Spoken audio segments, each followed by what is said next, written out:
Oh, hello there. Didn't see it. Welcome back. Old school, new school. You guys know the handsome, dashing, cunning Will. I'm not going to get it right 2 weeks in a row. Masisak. Yeah! Touchdown! All right.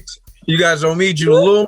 Today, we've got another show for you, obviously. We're going to be talking a little bit of some NFL headlines, as well as a quick preview into two positions for this year's draft, running back and wide receiver. Let's start with some of these headlines. NFL franchise tag has officially started today. Yeah, and I wonder, do you think it's – I haven't heard any announced. I have this theory. The theory is that the franchise tag is not as popular a move for teams as it once was. I think the luster of tagging guys has really fallen apart because it used to be that you could tag a guy and then maybe try to work out a long-term deal with him. Yep. And then players just stopped. They were just like, you gave me the franchise tag? Great. I'll see you next year at the negotiating table, or else you can let me go next year. So I'll take the money and run. But I haven't, maybe it's a cap. They don't know exactly what the cap's going to be, but I haven't even heard rumors of like somebody is, that you're expecting this player to get tagged. What have you heard? Same here. I mean, it's been all speculative for right now. Obviously, players not like the tag because a lot of players do want these long-term deals, but they like the aspect of getting paid a handsome amount for 1 year. And if we don't get this deal done, hey, you can pay me a handsome amount for a second year. Case in point being, Dak Prescott, he was more than happy to take the tag in a prove it kind of situation for him and the Dallas Cowboys.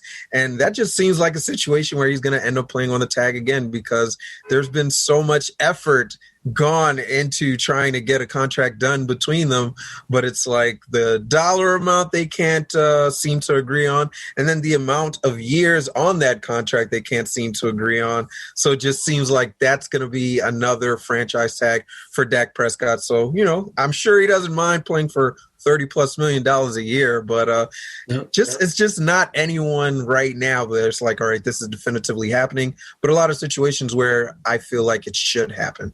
Yeah, Dak's an interesting guy. I feel like if you're one of those teams that loses out on the quarterback sweepstakes in the draft, and you don't get one of those big names, guys to move to your team, I could see, even if he is tagged, I could see a team coming by and being like, hey, what would you think about us offering you a couple of first round picks for Dak? Would you take that?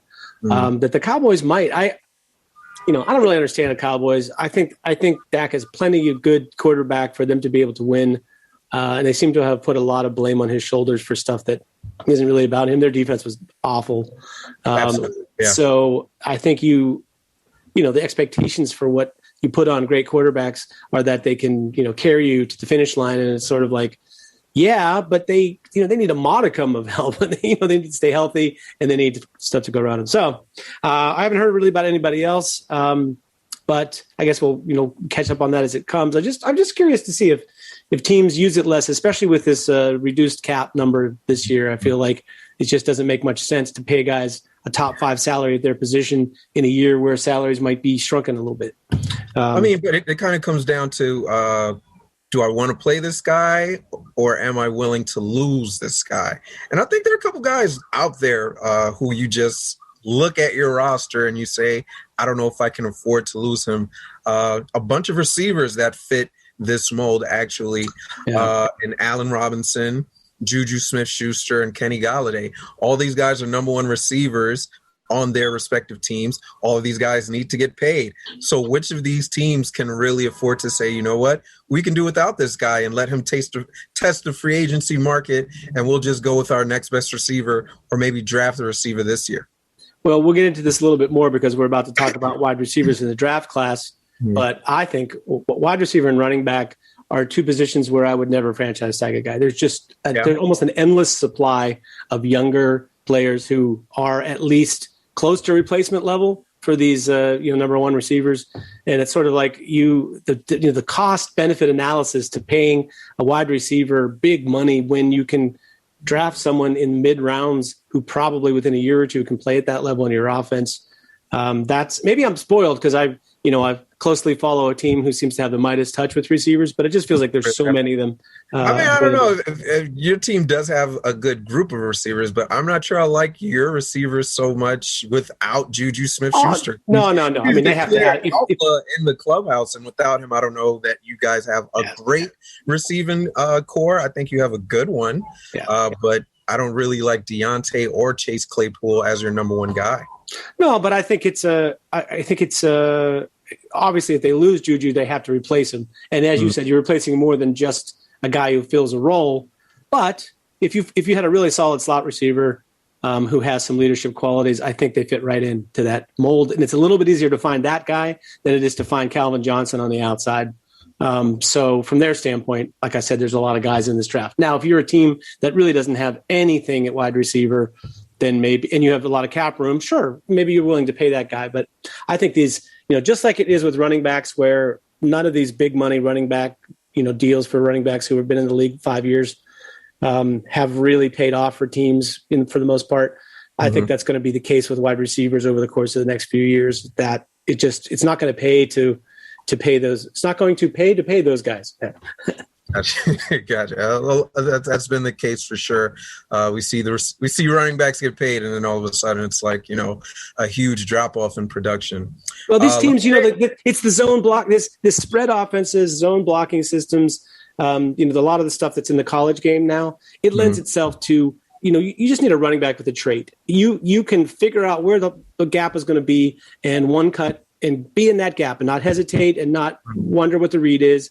It doesn't matter if you have speed, power. None of that stuff really matters. It's like you got a great. No. Here's the thing. Think about Denver when they were one of the first teams running this, and they plugged in a series of guys that were like undrafted, late round picks, and they just found a guy that fit behind that offensive line. So you build offensive line, you have the right scheme, and then you get a player who's good at running back who's good at 2 or 3 things, really good at those 2 or 3 things, but you don't worry about finding an every down back who's going to be your forever back.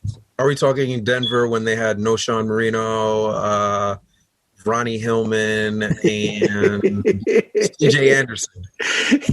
Well, C.J. Anderson did all right. But how long did that last when they kind of just plugged and played a bunch of guys?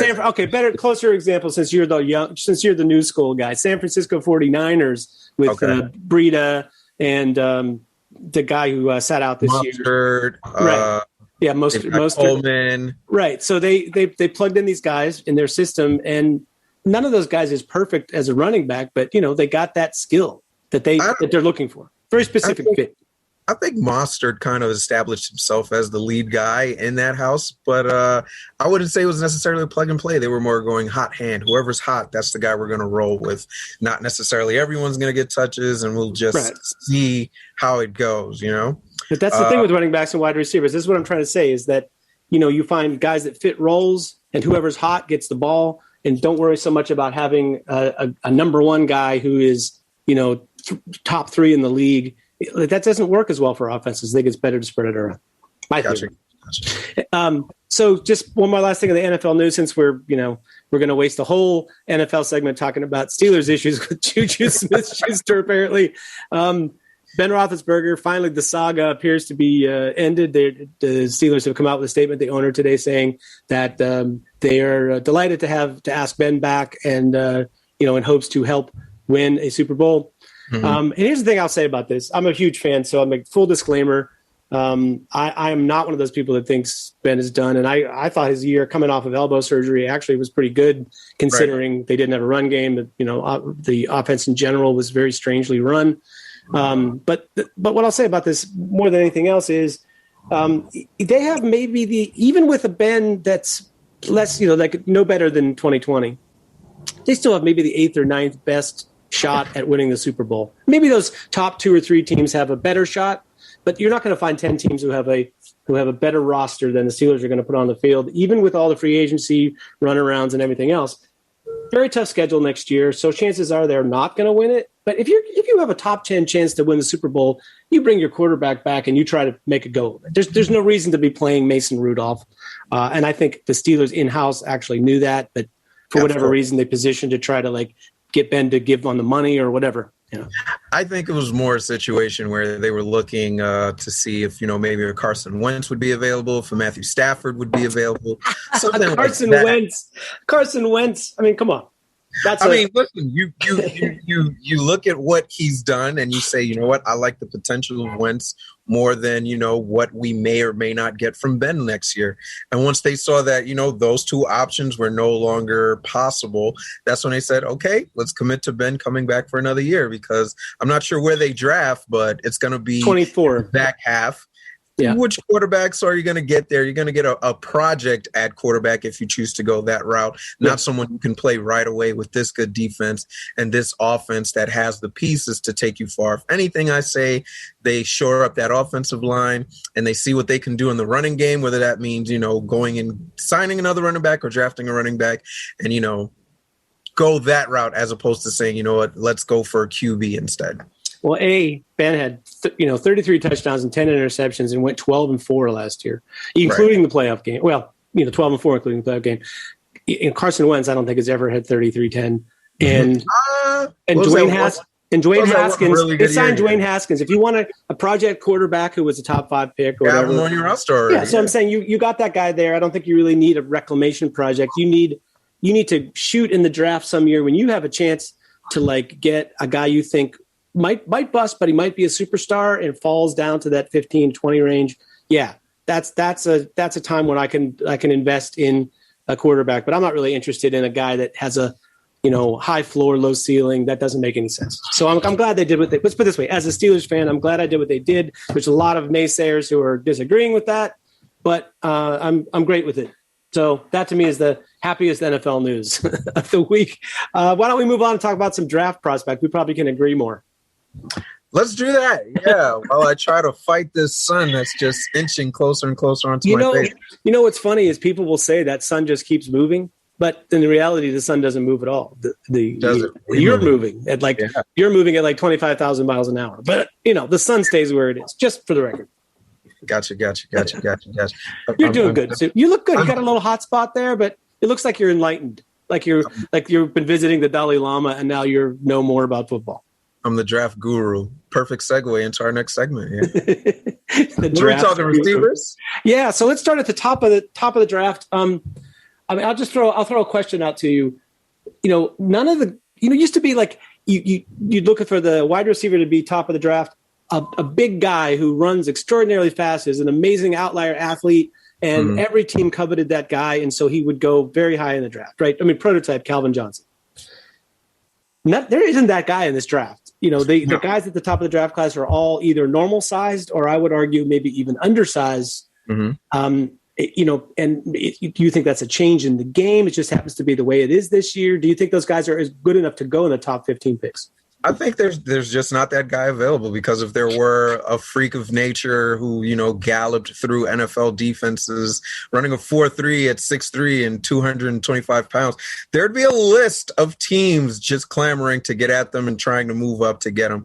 We just don't have that guy who in this draft class that we can say, this is the number one guy, the huge, super fast Calvin Johnson-esque type player. And therefore we have these guys that we have to go with. And that's not necessarily a bad thing. We have a ton of talent at receiver in this draft. Jude, it might not have the top end of that year with where all the wide receivers, there's a big year with I know Kelvin Benjamin was the worst performer out of all of them that got drafted, and even he had a decent couple of years. 2015, Mike Evans, so Sammy Watkins. So maybe we don't have that talent at the top, especially size and talent put together. Mm-hmm. But I would argue that this draft class, I've never seen one that's this deep. There are going to be wide receivers drafted day 3, undrafted in this draft class. A lot of slot guys. Yeah, who are going to come in and be productive. And if you want a slot receiver, this is your year. Absolutely, yeah. But let's talk for a second about the whole Devonta Smith, Jamar Chase, Jalen Waddle. These are the 3 guys that almost everybody has at the top of the draft. How would you break them down in terms of which guy is the number one for you? For the life of me, I'm still trying to figure out what it is that I'm missing. That has so many people putting Devonta Smith as even the 3rd out of those 3 guys. To me, he is the unquestioned number one receiver of those three teams. Oh, interesting. In the NFL, it's all about what have you done for me lately, you know? And lately, this is the guy that has done the most. This is the guy who won a Heisman Trophy. I get it. He's a little bit undersized at 6 foot, 175 pounds. But it's not like we haven't seen guys under 200 have success. Look at Deshaun Jackson. And granted, he's only 5'10". But look at like an A.J. Green, another guy who's, you know, kind of a tall and lanky receiver. And he was able to carve up NFL defenses for quite a stretch. I think Devonta Smith, with his playmaking ability, with his great speed, great hands, this should be the number one guy. Not to take anything away from the other guys, because Jamar Chase, he had a great season 2 seasons ago. And, you know, you can make that assumption, and it's not out of, you know, question, out of the ordinary to make an assumption that, you know, that's going to be the guy that he is. But it was 2 seasons ago. I mean, we can't just have a guy opt out of a season and doesn't play. There's nothing you can really do to simulate playing in a football game. And, you know, that's a year removed, you know. I'm not saying he's going to fall off of a cliff or anything like that, but you didn't play for an entire season. And here I have Devonta Smith, who played for an entire season and performed every game. The only other one is not the only other one. The other one that some people are putting ahead of Devonta Smith is his Alabama teammate, Jalen Waddle. The knock here is that Jalen Waddle, before his ankle injury, he was poised to have the season that Devonta Smith had. He was going to be getting all those plays, all those gadget plays, those screens, those handoffs out of the backfield, everything like that. But the injury derailed him, and to his credit, before that injury, he had 4 straight games of 120-plus yards. I get it, where you can say, you know what, this was supposed to be the guy. He's a better target, but I can only compare from what I see, and you weren't there. Availability is the best ability, so I can't disregard what Devonta did just because of what Jalen was supposed to do, because he didn't do it. He's going to be a talented guy. He's going to get drafted in the first round probably somewhere, and we'll be able to see just how good he is. But for my money, I think Devonta Smith is the number one receiver in this draft. Well, let me ask you a question. Last year, you had an Alabama team this is mind-boggling. You had an Alabama team with Devonta Smith, Jerry Jeudy, Henry Ruggs, and Jalen Waddle. Who was the number one wide receiver on that team? I got news for you. It was Jalen Waddle. I mean, to me, Waddle was the guy that when you looked at that team, you were like, is this guy draft eligible? Because if he is, he's the best wide receiver on this team and maybe the best wide receiver in the draft. Yes, the injury history is an issue with him. I would say both Devonta Smith and Waddle, if you look at them side by side, and the same is pretty much true of Jerry Jeudy as well. Those guys are all thin in the lower half to an extreme. I mean, like they have little toothpick legs. You know, is that going to work in the NFL once you get hit a couple times? Yes. Will. I mean, here's the thing. You can't hit guys the way you used to over the middle. And obviously they're really good players and they deserve to go highly in the draft. But yeah, I wonder if they're really built for the rigors of like being, the number one target on somebody's team. I think that's the difference to me with Chase. Chase to me is a bit more set up to be somebody's, when it's third down or late in the game and you need to play, he's a guy that you can throw it to. I feel like out of those 3 guys, he's the most dependable target out of the 3 of them. But I don't mean just about hands. I mean, like whether he's open or not, if you throw it to him, the chances are better he's going to catch it. So I mean, he's a little heavier, but they're about him and Devonta are comparable in height. I think it's not even the weight; it's just he's built more solid, like an athlete, right? Like someone who looks like they've been in the gym. But that's the other thing with being in the NFL. It's nothing for these guys to say, okay, I'm going to slap on another 15, 20 pounds of muscle and better prepare myself for the rigors of an NFL season. And that's fully possible. Like these guys, granted, you could have done it in college as well. But I'm figuring that, they just kind of said, hey, I'm fast and you can't keep up with me anyways. I don't really need to be built up to, endure these hits because no one's going to be catching me anyways. And he showed that was the truth. Well, I'm curious. I mean, I don't even know if Waddle is going to be 100% healthy by the time Alabama runs. But without the combine, I mean, if you have a combine and Waddle runs like in the 4.2s, he's going before the other two guys, because I don't think either of those other two guys is going to run 4.2, whatever. Whoa, don't say that. I don't know if he'll run a 4.2, but Smith is definitely fast. He's fast. No, he's fast. Those guys are quick. I don't know if they're 4.2. I'm just saying, it's like if you that would have really separated. That was his opportunity to separate from the other two. But since we don't have that, I still feel like, Alabama's pro day is going to have the same setup as the combine. They're going to have very similar kind of a vibe to it. But that's a real difference with the combine this year, is that I think it's, to really see guys side by side and understand they're running on exactly the same track on the same day with the same timing gear and same, whatever. Wind and right, exactly. So it feels like that. We'll see how that works out with pro days. Let's move on a little bit and talk about, before we get into sleepers, let's talk about the guys that are maybe in the next wave. Who do you like as sort of a value buy? Because to me, wide receivers are so plentiful in the draft that it's really about a value buy. If you get a guy that can run 4.2 and can really disturb defenses, or is big and fast, sure, you pick that guy early. But otherwise, I think you're looking for a guy who is just a better value based on where he's going to go in the draft. Who do you feel like is in that next tier that's a good value? I like the other receiver out of LSU who actually played this season, Terrace Marshall. Played with a rookie, a freshman quarterback this season. And he ended up opting out of the end, I believe, after about 7 or 8 games. But he was right there last year with Joe Burrows and Jamar Chase. And even though Chase opted out of this season very early on, he played those first couple of games and established himself as the de facto number 1 receiver. And we saw what he can do. He's a big, lanky guy. He's probably the closest out of all the receivers to that, huge receiver that can run mold.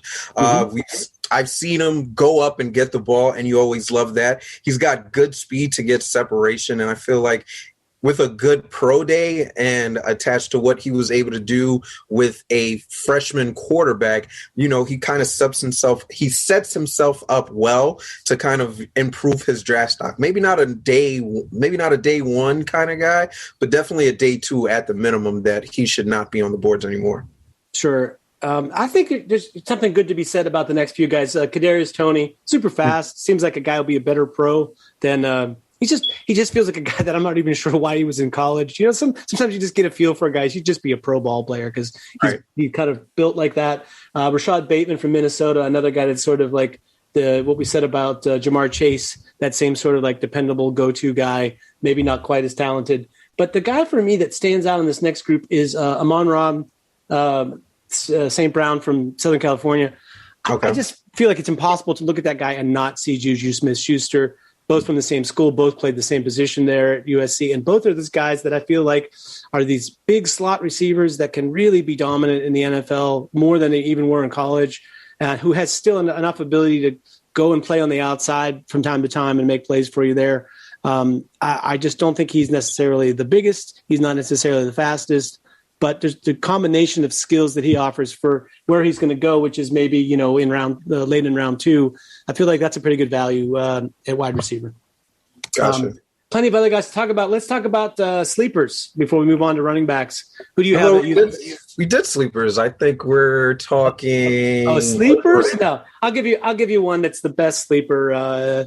Well, let's put this way. I know who you're going to say, and I like who you're going to say too. Yeah, I mean, I wouldn't say he's the best sleeper in the class, but he's a fun watch. I posted it on Twitter today. Yeah, his name is Jalen Darden, the wide receiver, the diminutive wide receiver from North Texas. Although he's not that much smaller than the guys who are going to go at the top of the draft here. He's like 2 inches shorter and about the same size as some of those guys. But Jalen Darden, for those of you who haven't seen him, the last 2 years, 31 touchdowns. And he's kind of like a fun watch because he's a magician. I posted about 5 or 6 examples where he was surrounded by guys and somehow scored a touchdown. Like if you look at the snap of the photo and you just think, how is this guy going to score? So he's a very shifty, just a magician, an escape artist. So when you're that size, you kind of have to be. But I feel like there's a role for him in the NFL for a smart team. If he, on a team like that views offense like Kansas City, I think you could pull a guy like that and figure out what to do with him, much like they did with Nicole Hardman.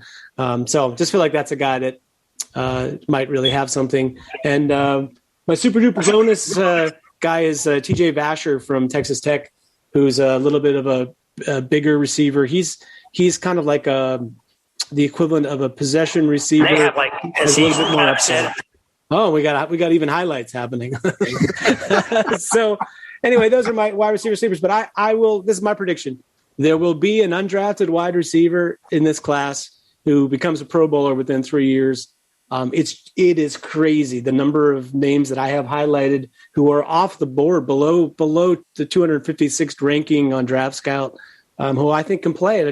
It's just the era of the wide receiver because of the way colleges play offense. Gotcha. I'll give you one more, I guess, sleeper in Kadarius Toney. This is a guy, they loved getting him the ball in multiple kind of ways, whether it be passes, screens, or even handing it off to him in the backfield. This guy, he has speed, he has good size, and I think, in the right scheme, even as a slot, perhaps, he'll definitely be able to do a lot of damage on the NFL level. I'll go ahead and give you an extra and someone I think might be just a little bit overrated. Not to say he's not going to. Yeah, we didn't really get into overrated. Yeah, there you go. I'm not going to say he's not going to perform at all, but I just don't like him because right now, and everything I've read, everything I've seen, he's going in the first round, and that's Rondale Moore out of Purdue. He came on and he made a big splash as a rookie, and then the 2 years after that, as a rookie, as a freshman, I don't know why I keep equating those two. But the 2 years after that, he's been just injury plagued, and we haven't seen that much of him. He's only played in 7 games the past 2 years. I like what he does when he actually does play. When the ball is in his hand, he's just dangerous, and he can score at any given moment. But again, the best ability is availability, and this is a guy who is 5'9", 100-some pounds. In the NFL, you're going to be going up against linebackers who can keep up with you. And I just don't like the lack of size that he has. I get it, like it's kind of contradictory to what I was just saying. Like, you have a Devontae Smith who's, 6 foot and 170 pounds. If he takes a hit, who's to say he's going to get up from it? But this guy's 5'9", 100-some pounds. I just really don't like it in this case for him. I like it. I'm not going to let you have the last word, though, especially not on sleepers. I forgot the guy that I really wanted to highlight, who is Amir Smith-Marset from Iowa. Is a guy that's like completely under the radar right now. But I feel like there's a guy that might be your, super late draft choice or you undrafted free agent who can have a very successful NFL career. He just seems like a guy that can do everything. Don't know why we're not talking about him more. All right, let's go to running back for a minute. It's funny, like there's a lot of running backs, but I'm not sure there's a lot of great ones in this class. I feel like there's a couple really, really solid ones at the top. There are some good running backs. There are some running backs that have untapped potential, but I think there's 2 running backs that I feel you can plug and play on day one and they'll be like ready to take off. All right. So let's put it this way. Najee Harris, I'm guessing, is one of your 2. Mm-hmm. Okay, so Najee Harris, a little bit overaged, but is a guy that can do everything. Just sort of, there's a little mileage on him, and it's dangerous to project any running back from Alabama just because they're playing in a system, with a loaded offense with like 6 or 7 first-round draft picks. But it's hard not to like Najee Harris. He can do a little bit of everything. How many Alabama running backs have been taken that didn't pan out at all? No, they're not busts. Well, just the guy that played in the XFL that went to Cleveland. Can't remember right now. Cleveland and New Orleans he played for. That's really the only one that was like an actual bust, maybe. But the other guys are like, you're right. The floor is high.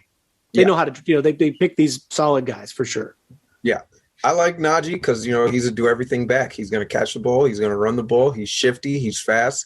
He also has some power, and he's a big running back. I just feel like he can do it all. And, my take on running backs, it's one of those positions where it's either you got it or you don't.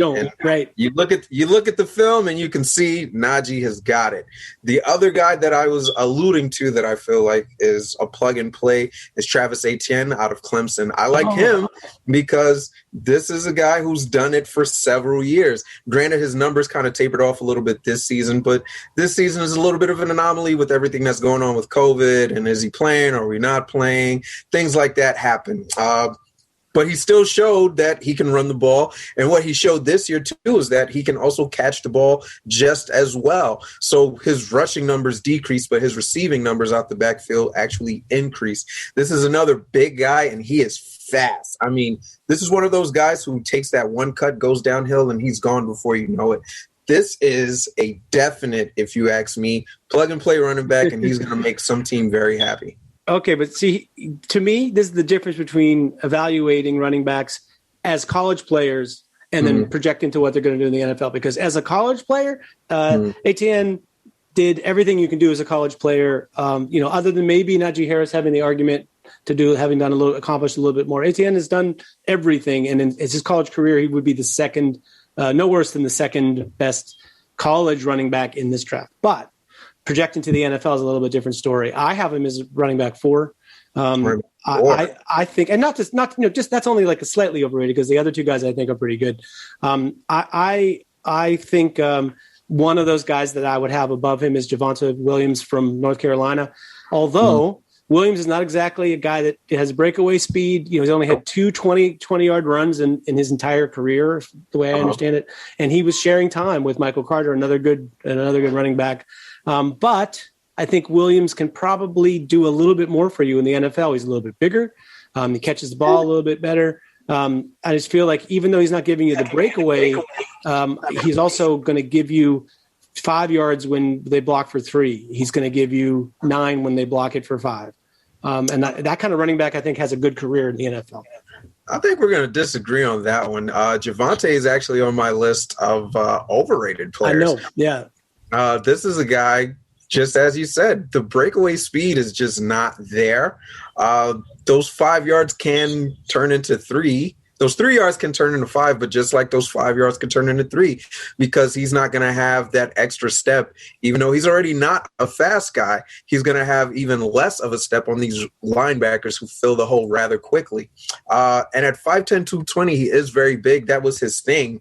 Breaking tackles, he made more people miss than anybody else on the collegiate level last year. But again, if you project to the NFL, a lot less guys are going to be missing those tackles. A lot more guys are going to be bigger than you, and that 220, whereas you're placing somebody in college, that 220 is very intimidating. That 220 is laughable for a lot of guys on the NFL level, so you're not going to be breaking as many tackles with that weight on you. Sure, I just think it's I like determined runners. I mean, I'm not sure that I want him as the lead back, 3-down back on my football team, but I do think he could help a lot of teams. That's all I'm saying. At the very least, he'll be a guy that you can, let come in and pick up some short yardage. But I don't see him as better than Travis Etienne. Yeah, I just think Etienne is just a little bit. He was better if he had come out 2 years ago. I think we're having a different conversation. I felt like he's a little bit last year. He had better numbers last year as well. But the guy I think, maybe the best value buy would be Kenneth Gainwell from Memphis. Here's what I'll say about Gainwell. He hasn't been measured for like 2 years in terms of officially the kind of thing that hits the draft world. So we don't even really know what size he is. The last time he was measured, he was 19 years old. And at that point, he was the same size as Etienne. He's about 200 pounds, about 5'11". So the thing is, I think he's a little bigger than that now. He took the year off, and the people you can knock kids for opting out, and I think a lot of the NFL teams are. But in his case, he had a pretty good reason, though. He had 4 family members die of COVID before the season started. So from his standpoint, he's got to be thinking, hey, something about our genetics might make us more susceptible. I think I had to try to avoid all of this. And I think he in terms of his being a better NFL player than a college player, he's a pretty good college player, better NFL player because he will be the best receiving back in the NFL if he, at least top 2 or 3 immediately when he goes in the NFL. And he's a very good runner. He's the guy that the guy that he started over as a true freshman just went into the NFL and had like 15 touchdowns, right? Antonio Gibson. So the reason that Antonio Gibson didn't have a position at Memphis was because Kenny Gainwell won that starting job. And he's just, like I said, when I say he's a good receiving back, I mean like he's like a wide receiver when they put him out in the patterns. He's not running like little circle routes and crap. He's running, back shoulder fades in the end zone and post routes and, whatever. So that's a real bonus when you get to the NFL. Love Kenny Gainwell. I like you calling circle routes crap. Well, I'm just saying, like, running backs. There's a lot of running backs who you can get a dump off out of the backfield. I get you. Whatever. Yeah. The other thing about Gainwell, underrated, is even though he's not the biggest running back, look at his tape against Penn State and look at him at least 2 or 3 times in the game knock down edge rushers on chip blocks, including Micah Parsons, who's about a human being bigger than Kenny Gainwell, and he literally knocked Parsons on his backside in pass protection. And it's like that to me was a real because the worry with a smaller running back like that is you can't put him out there and expect him to protect your franchise quarterback. Right. But I felt like he's somebody that can do that. Anybody else in this class that you feel like you want to mention before we get out of here? Trey Sermon. Sure. What do you think about Trey Sermon, who's, the first 15 or 20 games of his career didn't look like much. And then the last 3 games of his career, he looked like the best running back in the draft. You know me. I like to see a longevity. I like to see longevity, repeated performances. I like to take out the outliers, the really good game and the really bad game, and I want to see what you're going to give me on a consistent basis. And I'm just not there with Trey Sermons yet. I can go either way. Like, this is what he's going to be, or this is what he's going to be. I need to see it more consistently before I can say this is a guy I'm willing to take in a first top 3 rounds of any draft. I will say I can go either way on Kenneth Gainwell as well. I'm definitely one of those guys who, if you opt out, it's going to be a detriment to you because I need to see you the most recent. You love football. Yeah. I need to see the most recent material of you. And if it's from 2 years ago, I'm going to count on what you did 2 years ago a lot less than what I'm going to count on what you did last year. And last year you did nothing. So that's going to be a detriment to you, unfortunately. But you're absolutely right. This guy can catch the ball out of the backfield as well as run the ball. He actually can also throw the ball too. So I feel like he'll be a great gadget player for any team that ends up with him. Another guy that I'm interested in that I want to see how he does is Ramondre Stevenson from Oklahoma. The guy is 6 foot, 247 pounds. He's built 6 foot, 247 pounds. You wouldn't expect him to be like, a speed guy. And I'm not saying he is, but he's not slow at all. This guy can definitely run downfield. He actually had a career, I believe his career long was for 75 yards, took it to the house. This is a big man that can move. He's bigger, heavier at least than Derrick Henry, about 3 inches shorter. But if he can, put together a nice 40 time at the pro day, I think he's going to move up a lot of people's draft boards. And another guy, I guess we can kind of call him a sleeper, even though he's not really a sleeper, is Chuba Hubbard. I mean, 2 seasons ago, had a great year, and then all of a sudden his numbers kind of come down a bit this season. But in almost half the games he played in the year, in almost half the games he played from 2 years ago, and all of a sudden people are saying, we'll take him day 2, we'll take him 2nd round, 3rd round, things like that. This is a guy that still has the talent. He just had a couple injuries, again, played in half the games from 2 seasons ago. Like, the talent didn't leave anywhere. I don't know why he's just kind of falling off of some people's draft boards like that. I mean, I feel like it's much like ATN, it's, or as he likes to say, he can't pronounce his own name for ETN. It's one of those things where so many people say it a different way. You kind of start wondering, maybe it is that. Yeah. Well, like in French, it's, ATN, but he says ETN. Much like him, Chuba Hubbard, I think, is just it's the decline that scares people, especially with running backs who have high mileage, because they just think, is this, there's more injuries and declining numbers, is this something that's going to be a continuing trend or not? So remains to be seen. Just quickly, I think there's a couple of really good, as there always are, small school or smaller school running backs in this draft. Last year, I was all over the running back that went to Jacksonville, Robinson, James Robinson. And I just thought, like, why is nobody talking about this guy? Because he's from a small school, but running back is a position that does seem to translate. David Johnson was the guy that, was a small schooler that went right into the NFL and had success for at least a little while. But I think, I like a little bit Trey Harbison. He's a running back that played at Charlotte this year. That was a transfer into there. A little bit bigger guy. He was supposed to play in the East-West and Shrine Game, which never happened. And so you kind of did that Tropical Bowl and Hula Bowl thing and showed a little bit in those games. But the guy I really think for the small school guy that might get some attention is Jermaine Martin. Jermaine Martin from North Carolina A&T, or is it North Carolina A&T? Depends if they're sponsored. I think if AT&T wanted to sponsor them, probably they could do it. It's the school where Tariq Cohen played. So it's not like he'd be the first running back out of that school to have NFL success. But Jermaine Martin, I just think, has it. You talked about that thing with running backs, and he's not overly small. He's like one of those 5'9", 203-pound guys that probably runs sub 4.5 or right around 4.5. He just, has the vision and overall ability in his game. It's just that built low, center of gravity guys that are hard to bring down. As a small school guy, especially like that. So that's a lot of talking about wide receivers and running backs. Wide receivers, it's hard to fit even into a full half an hour, the wide receivers in this draft class. But I think there's so many to talk about. Yeah, exactly.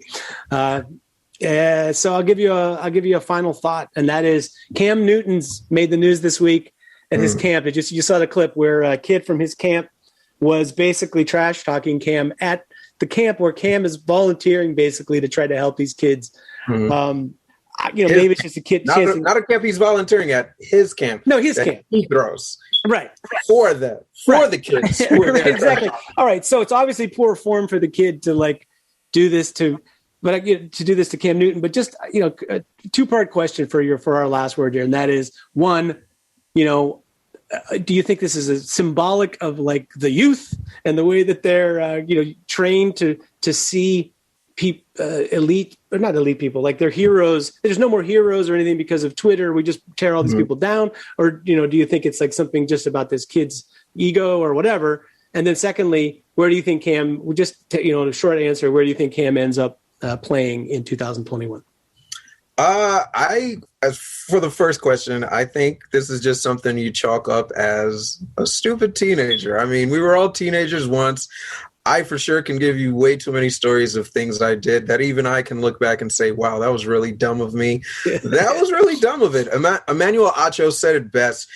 If you're at a camp talking to a player whose camp it is, that's in a position where you are trying to be, who has accomplished the things that you are trying to accomplish, shut up and respect that guy. I mean, he's a teenager. He did something stupid. Apparently, Cam has already squashed it. It's not an issue. Hopefully, this isn't something that hinders the kid because, again, teenagers do dumb things all the time. So I'll just chalk it up to that, leave it at that. This has been talked to death already. I mean, come on. As far as where Cam is going to land, the possibilities are endless, for one. But I will say that I think it makes the most sense for him to get a second year in New England. I'll say that, given the fact that I wouldn't say that the first year gave you much hope as far as what he can do going forward, but you also have to factor in COVID and a different preseason and a different mini camp and not having that time to learn the complexities of that New England offense that they had for 20 plus years. And you already know with a guy like Josh McDaniels, he tried to throw in these little, adjustments and, little differences to adjust to Cam Newton and kind of take advantage of what Cam can do. I feel like with more time, with more chances to learn the playbook and with more chances to kind of maximize what Cam can do as opposed to what Brady was able to do for so long, then we'll see a different product, a better product. And, it's just New England. I feel like they can definitely take a bunch of QBs, plug them in with Bill Belichick, and they'll be able to win a ton of games. If they would have won if they would have won 10 games, then absolutely Cam is back. Because they didn't, then it's become more of a question. But I think it just makes more sense for both sides, especially since they don't have a high draft pick and, there's not a bunch of guys in free agency that they can go out and get. No, but they also have a whole bunch of guys that opted out this year, key players. They do, yeah. So I have a feeling that New England is going to sort of be a trendy pick for people next year. And yeah, that makes sense with Cam. I was thinking the right landing spot for Cam might be transitioning. He might be at that stage where he's transitioning into becoming like a Ryan Fitzpatrick, like a bookmark, a placeholder or stopgap starter, which you're not going to complain about because he can play, but that is there to groom the next guy or to ease away. I'd be like, whoever drafts Trey Lance, that would be the place for him. That would be a nice little person to learn from. Yeah, because you're playing like a similar mentality to the game, and maybe he's. And I think Cam seems like a good guy. Like is interested in helping other players. Doesn't seem to be the kind of guy that's so aloof that it wouldn't help you to have him. As far as this Cam thing, just quickly on it, you said it very well. I just feel like it was insecurity on the kid's part. Once you get the attention on you, you realize that Cam actually responds to you. Then it's frightening if you're a kid like that. I think you're at that point. It's a fight or flight. How often do they go on social media and they talk crap about people and nothing ever comes of it? Right. So it's like I think he just didn't realize he was going to catch the fire truck. So when he caught the fire truck, he didn't really know what to do, and he just kept doubling down.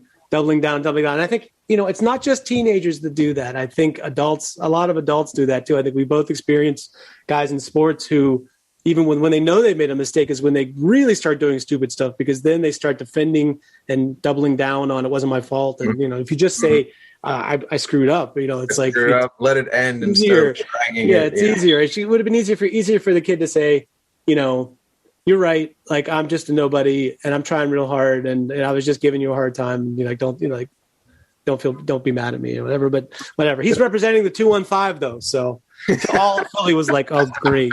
Thanks. It's a valuable learning experience. Let's put it that way. Speaking of representing, what area code are you representing, Jude? 718. 718 and the 718. Okay, I was trying to twist it up, but 7 and 8 fingers is a lot. So right on. Well, I think that does it for another episode of Old School New School. Thanks for hanging in for a slightly longer draft episode. He's Jude Allume. He'd be New School this week. I'm Old School Wil Masisak. Find us on Twitter at OSNSFB and Facebook and Old School New School Football and Instagram and all the place where the hip kids hang out. And we'll see you next week on Old School New School Football. Not TikTok, though. Never TikTok. Count it. Never TikTok.